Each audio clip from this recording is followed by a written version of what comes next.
Alright, so Doctor Strange in the Multiverse of Madness. This movie has been a long time coming, and the build-up to this movie has been pretty extensive with WandaVision, Loki, the What If series, Spider-Man No Way Home, all having to do with the multiverse in some aspect, some more than others. But all those storylines have kind of been leading to this huge multiverse movie that we've all been expecting and waiting for, a bunch of cameos and just a crazy multiverse explosion of just madness. That's what this movie was called. And I have to say, guys, this movie, although it was good, I mean, it's a standard, it was a good Marvel movie, but in terms of the build-up that it had, especially after Spider-Man No Way Home, I do feel like, for me personally, this movie was kind of underwhelming in a lot of aspects, not just because it didn't have as many cameos as people were theorizing, but just on a basic storytelling level, down to just I don't know, the dialogue.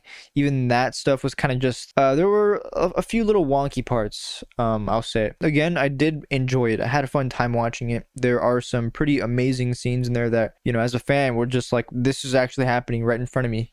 Some characters on the big screen after years and years of not seeing them. So this is going to be a spoiler review, just to get that out of the way, because I just want to immediately start talking about the movie. So the movie starts off with America Chavez and a different Doctor Strange, Defender Strange, as he's been named in the marketing and stuff.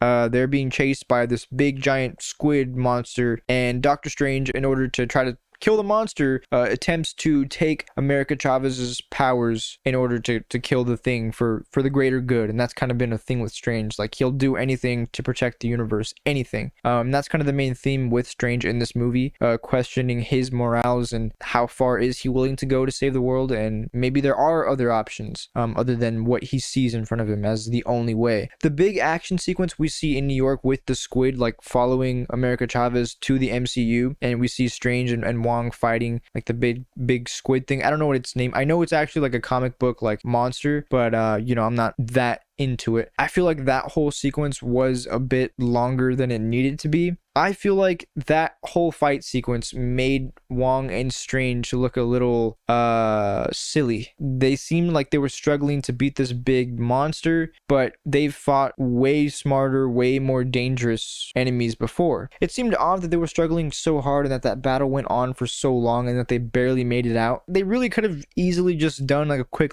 portal, chop all its hands off. There's so many things, so many different ways that they could have easily defeated it. That might be a little nitpicky on my part, but that's just me going, hey, I've seen Strange do some crazier things. And the reason that fight sequence being that long kind of annoys me, or just, I don't know, rubs me the wrong way, is there are other sequences further down the line in the movie that I wish kind of went on a little bit longer. You could have easily took out a large portion of the monster fight in the beginning and devoted it to something else. Another big part of this movie is Scarlet Witch. She is a huge part of this movie because she is the villain.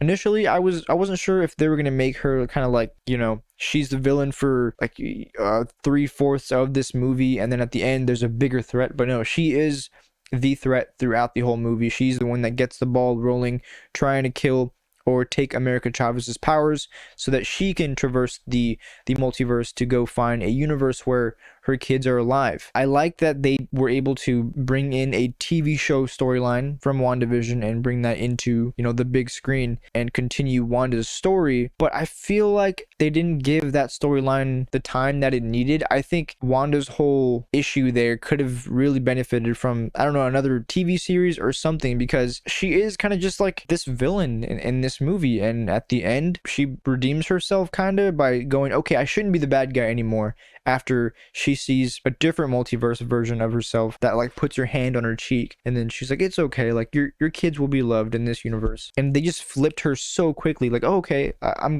good now, and I understand the bad things that I've done. She's done some crazy nuts things. She's killed more superheroes, actually herself. She's killed more superheroes in this movie than I think any villain has actually. Thanos doesn't count because he snapped everyone, right? But she single-handedly just obliterated some pretty high tier superheroes, which we're gonna get to.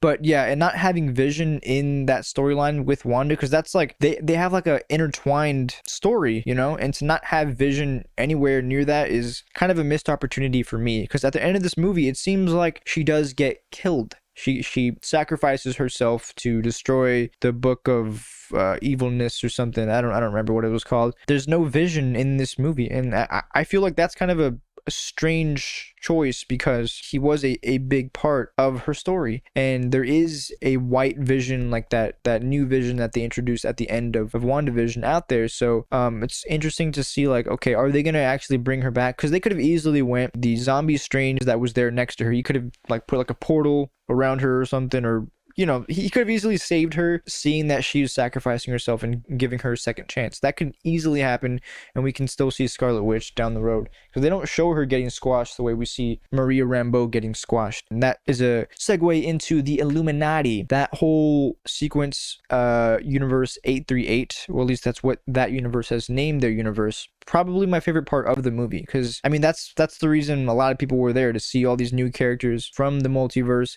see Professor X, seeing the actual like lines coming out of Charles's face, like his head, because in the comics when he does like his ability, you actually see it like emanating out, and we've never seen that before in a movie. He's always just like done it and then it affects someone. But when we actually see him do it, that was just like a nice, neat detail that we've never seen, at least to my knowledge, from Professor X. We also see Black Bolt. It was cool that they actually brought back the same actor who played Black Bolt in the ABC Inhumans series. I haven't seen that series, because a lot of people said it was bad and it just didn't look interesting enough to me.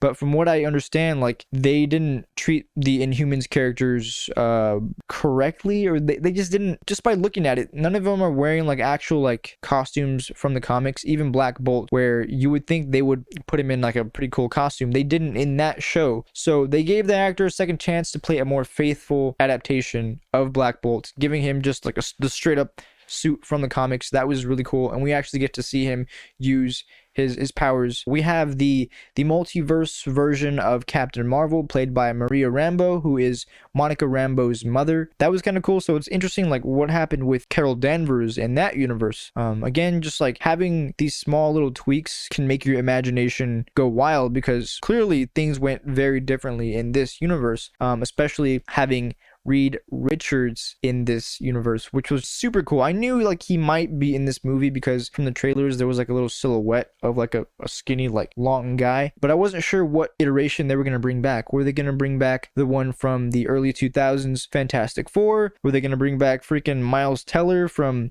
Fanforstic? And they went the complete other direction and went, let's get John Krasinski, because fans have been wanting this for forever. Now, this is really cool because they can easily just go, okay, we gave fans what they wanted. We gave them a John Krasinski Mr. Fantastic. And if that's received really well, they can easily go, okay, well, that's how he looks in most other universes. So if they want to do Mr. Fantastic in the MCU, they can just go, okay, well, we already have him. Like, you've already seen him. Now here's this version's John Krasinski, Mr. Fantastic. The one thing that did surprise me, though, is that they immediately kill them all off. They pull a whole Suicide Squad on them. And that was very surprising to me.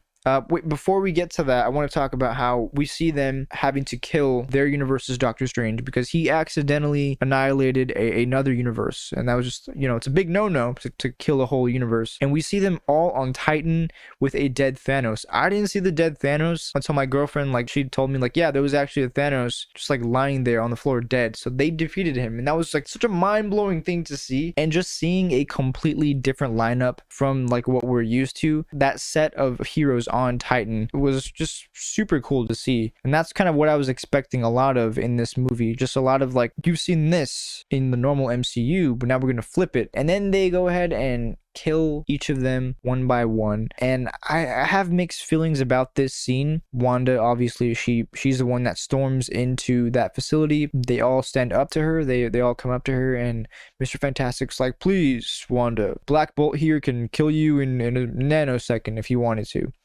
And Black Bolt is about to. He's about to open his mouth, and he does. Wanda's like, what mouth? And then you see, like, oh shoot, like, he doesn't have a mouth anymore. And he explodes his freaking head. His brain implodes. That was one of the more brutal shots I think I've seen from a Marvel movie. Like that caught me off guard. I was like, how are they gonna, it feels like they're about to die right now. They're about to do a Suicide Squad, but the way it happened was so like Sam Raimi, unexpected, gory. And then she shreds Mr. Fantastic. I didn't know what was happening there. Like I thought like maybe he'll survive, but then the last thing that's left of him is like his head, and it pops. She goes one by one, killing all of the Illuminati. I get what they were going for here. It's like shock factor. Like, one, this is a multiverse version, so it doesn't really affect the MCU. But at the same time, it felt very weird killing them off in that way, almost like in a comedic way, kind of, and almost like prioritizing the shock factor of it as opposed to the characters themselves. Because I would have loved to see this completely new lineup of heroes actually use their powers and team up, and see Mr. Fantastic, like what can he do? Like, this seems like a veteran Mr. Fantastic, so like what is he capable of in trying to stop Wanda? And yeah, I would be fine if they still ended up dying, but just having a little bit more would have made the movie for me infinitely better. Like I said, I wish they kind of used more time to do something with that instead of having an extended monster fight at the beginning of the movie. Regardless, I still love that they brought back these characters, but the way they killed Professor X in this movie that's probably the one I was most upset about, because it was probably the dumbest for me. So Professor X, he is a telepath, and he's like one of the strongest superheroes in the world in terms of his powers. And he tries to go into Wanda's mind, and he reaches the Wanda whose mind has been taken over, essentially. I thought there's so many things that they could do with that scenario, where it's like all white and you see kind of Wanda in a bunker, and that's kind of supposed to tell the story of when she was a little kid and when she was stuck in that bunker with her brother. Right there, I was like, are they gonna bring back Pietro and kind of make Professor X try to like find the pain, where all that pain is coming from, and utilize that? Maybe she can use Vision or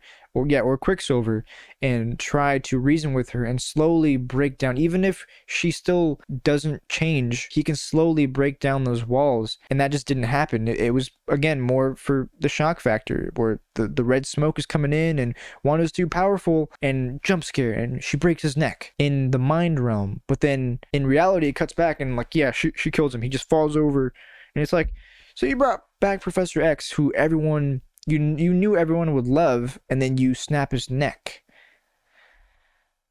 Why? Because I don't know, I feel like they might not even bring him back in the actual MCU, in the main MCU reality. So like, you brought him back just to snap his neck. You didn't have to do that. That felt a lot like they were prioritizing this jump scare, because like, oh, they're not going to expect that they're going to kill Professor X and then neck snap. That to me was a little much. You could have done a lot more with him than that. Doctor Strange's whole character arc in this movie is kind of a Christmas Carol situation, where he's going and seeing these alternate versions of himself, or like past memories, stuff like that, where he's revisiting himself essentially, and he's seeing the faults of his ways and how he can change. And at the end, he does, and he realizes that he should probably be a happier person, a more positive person, and stuff like that. And him and America Chavez, their storylines kind of go hand in hand, where he tells her to believe in herself and believe in her powers, and she's like, all right, I will, and then star power or whatever. I thought that stuff was fine. What I think really hurt this movie was fan expectations.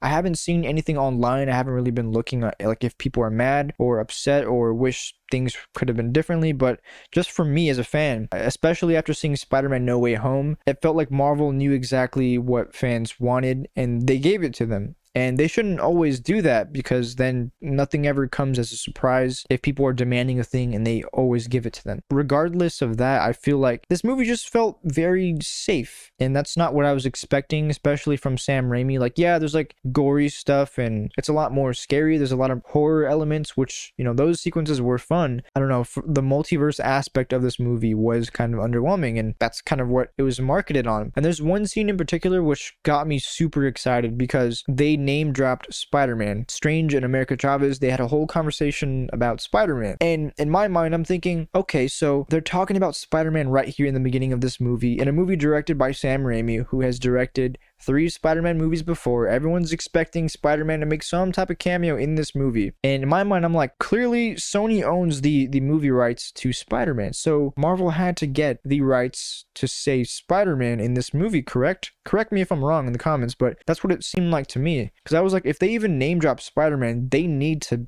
like pay Sony. So if they're already doing that, then Spider-Man's going to have to make an appearance, but he doesn't ever whatsoever. And in no way does that make this movie worse. It's just the way that, okay, that kind of built up like a little like nugget of like expect this, and that never happened. Even in the marketing of this movie, there was a commercial, a quick like ad on YouTube or something where it was like Doctor Strange's cape going through New York, and there was like a sign that said Joe's Pizza, which was from Sam Raimi's Spider-Man movie. So it made you seem like we were going to revisit that universe. That never happened. And I don't want this video to seem like I'm just complaining like, oh, this didn't happen and I wanted this to happen, even though it kind of sounds like that. This movie feels like it had so much more to offer and it didn't do that. And this movie is also extremely cheesy, which I expected from Sam Raimi, but it doesn't help the fact that there are certain lines in here where I cringed. Like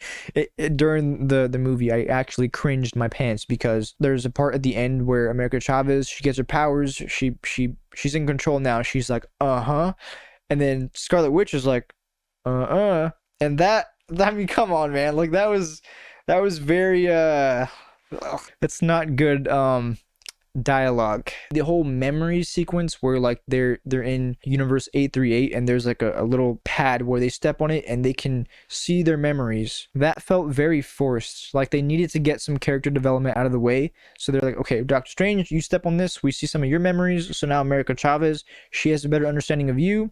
Now, America Chavez, you stand on the platform. Now Doctor Strange knows you. So you don't actually have to explain things to each other. You get to just watch each other's memories. That felt very lazy to me. It wasn't compelling enough to make me feel anything, because even when she's like, oh, I lost my parents, it's very clear that her parents are still alive because they didn't outright kill them. They left the door open for that to happen in the future. So okay, she lost her parents, but she's gonna be fine, and she's probably gonna see her parents sometime in the future. Definitely not in this movie. They didn't even pay that off. And when Strange goes to a universe that has been destroyed, it's everything's decimated, you know, that type of stuff. We go to the Sanctum Sanctorum where there is an evil Doctor Strange there, and he has a fight. They have a fight, and it's like a music battle where like they're using music notes from these sheets of paper, and they're doing all this Doctor Strange stuff. I felt like I should have been enjoying that more, but I just wasn't. There was something about that scene that wasn't clicking to me. Even like the ending of that fight scene where Strange gets one last note and like it slowly floats to the evil Strange and it hits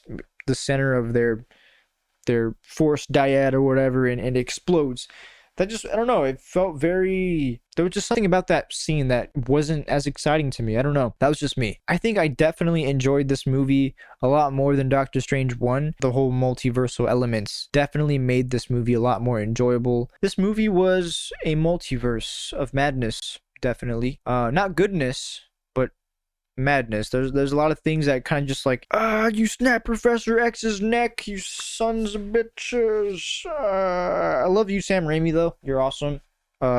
He definitely did what Marvel wanted him to do, was just make a movie that's enjoyable. And you can definitely tell the parts that Sam Raimi is like all in on. Like a lot of the camera work in the fight scenes are very Sam Raimi. There's a lot of zooms and pans and, you know, a lot of just unorthodox stuff that you wouldn't normally see in MCU movies. So that was cool to see. It definitely didn't feel like a generic movie. It just felt like there were a lot of things that Sam Raimi did because it was asked of him or it was expected, and then did no more with that. Especially the ending of this movie was very confusing and underwhelming and not exciting. It ends very abruptly. Like we have the climax where Strange is in the body of a dead Defender Strange, and he's like kind of like a zombie now, and he has to make a wingsuit out of demons. Basically, he's able to do that after he's being motivated by Christine. She's like whispering in his ear like, use them, or something like that. Those demons started coming out of Strange's mouth and they were attacking Christine, and she's like fighting them off. That whole sequence, I was just like, what are we doing here?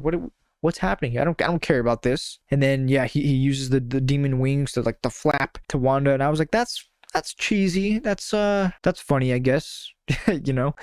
interesting. Oh yeah, and then Wong is like out of commission for like a lot of this movie. I feel bad for Wong. I feel like in a Doctor Strange movie he definitely should be getting a little bit more time, because for like 30 minutes he's just like stuck on the side of a cliff, and it's when he needs to be at the top, that's when Strange is already like on his way. So it's like they perfectly were able to get to Wanda at the exact same time, essentially. And then, yeah, Wanda sacrifices herself, but not really. The movie feels like it ends very abruptly, to me at least. We get a scene where America Chavez is now training as a sorcerer, and Wong has gained the respect of Strange. And then Strange is just walking down the street. He's all happy now, and then he goes, "Oh, oh God!" And then there's an eye on his forehead, and you're like, "Oh wow, am I supposed to be like, whoa, it's the evil Strange?" No, I'm just like, what does that mean? Because Evil Strange died. Am I supposed to be like, oh, I can't wait to see that? Because personally, that whole sequence was kind of underwhelming with the Evil Strange with the third eye. Even the simplest like good ending that they had there, they ruined it by going, oh, but there's actually like a surprise and it's a twist and he's actually the Evil Strange now because he's taken over his body. And then in the end credits, this woman, this all purple woman, essentially in this purple getup, she opens a portal or something that looks like Dormammu, like that whole area that we saw in Doctor Strange 1.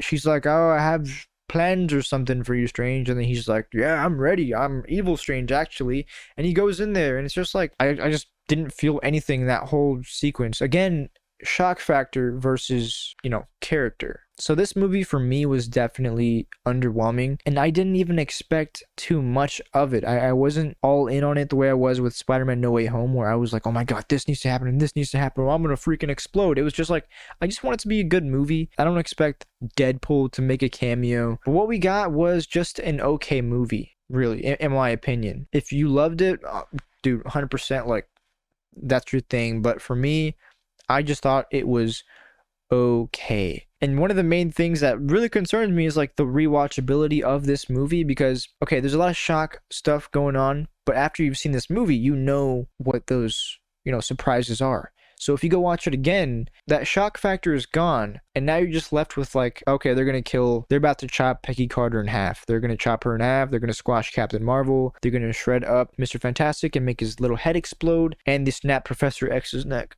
Justice for Charles. This was a review of madness because it was all over the place, because that's what this movie felt like. I'm going to be making a bunch of what if videos on this movie 100%, which I'm excited for because there's a lot of things that I would have liked to see, and hopefully I can kind of tell those stories to you guys if you enjoy them. So yeah, thank you guys so much for watching. I hope you have an amazing rest of your day, and I will see you next time. Definitely let me know what you thought of this movie.